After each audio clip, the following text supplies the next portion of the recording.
Greetings, my friends. I am Peter, a simple fisherman from Galilee, but my life was forever changed when I met a man named Jesus of Nazareth.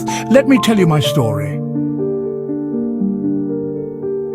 It was an ordinary day by the Sea of Galilee.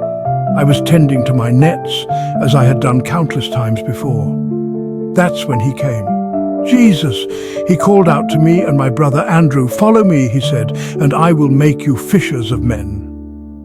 Without hesitation, we left everything behind and followed him. Little did I know this was just the beginning.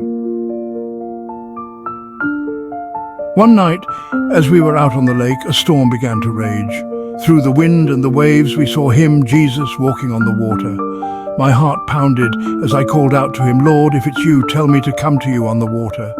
And he said, come. I stepped out, my eyes fixed on him. But when I saw the wind and the waves, fear overtook me and I began to sink.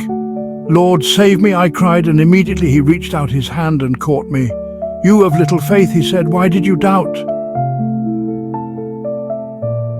It was the night of his arrest. Everything had gone wrong. Fear gripped my heart as I watched from a distance. 3 times I was asked if I knew him, and 3 times I denied it. I do not know the man, I said, even as my heart broke with every word. And then the rooster crowed. I remembered what he had said, that I would deny him 3 times before the rooster crowed. Ashamed, I wept bitterly. But the story did not end there. After his resurrection, Jesus appeared to us again by the Sea of Galilee. He asked me 3 times, Simon, son of John, do you love me? Each time I answered, yes, Lord, you know that I love you. And each time he said, feed my sheep. He restored me, giving me a purpose once more.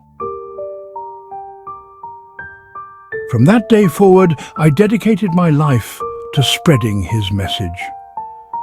At Pentecost, filled with the Holy Spirit, I stood before the crowd and proclaimed the truth of Jesus Christ. Thousands were baptized that day. Despite persecution and hardship, I remained steadfast, knowing that he who called me was faithful. My friends, my journey was not without failure, but it was marked by grace and redemption. If he could use someone like me, a simple, flawed fisherman, he can use anyone. Trust in him, follow him, and you too will find your place in his story.